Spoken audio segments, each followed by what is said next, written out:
So the first step to the sexy date night look is to apply a primer not only to your face but also your eyelids. This is just going to smooth out any creases or lines you may have, and it's going to help your makeup last all night long. Then for a really full lash look, go ahead and line your top lash line and then tight line it as well.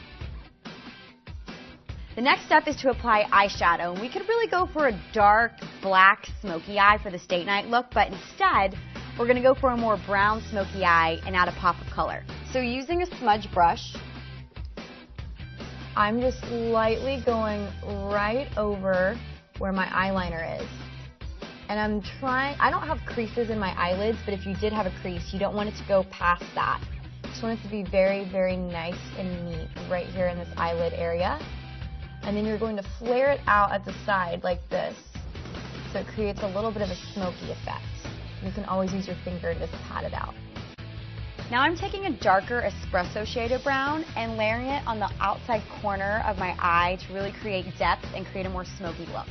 Now it's time for that pop of color I was telling you about. So instead of using another brown or a black shade, we're going to use a really deep, beautiful plum. It's just going to help brighten up your eyes, especially if you have hazel eyes. And it's just a nice wash of color too. So when you're applying this plum shade, make sure it's really close to your lash line. It's going to be right on top of all those browns, and you are going to feather it out to create that smoky look again. So because the plum looks almost black, it is very dark and it's just a little bit noticeable, we're going to take a larger brush and you're going to go in and get a really nice violet shade and you're going to put it on top, and this is really going to create that pop that we're looking for.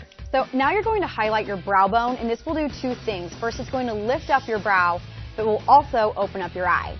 And make sure that you use a creamy shade, not a white shade, because white can be a little bit too harsh against these other colors. So to apply it, start it at your arch and then move outward. And then to smooth out the look so it looks really seamless, take a fatter, longer brush and lightly blend it together.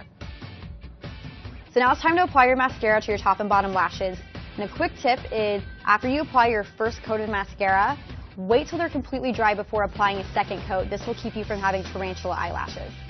It's time to go ahead and put on your foundation or your concealer. The reason why I saved this for last is because you don't want any of your eyeshadow to fall onto your finished makeup look, because then you'll have to restart or keep piling it on.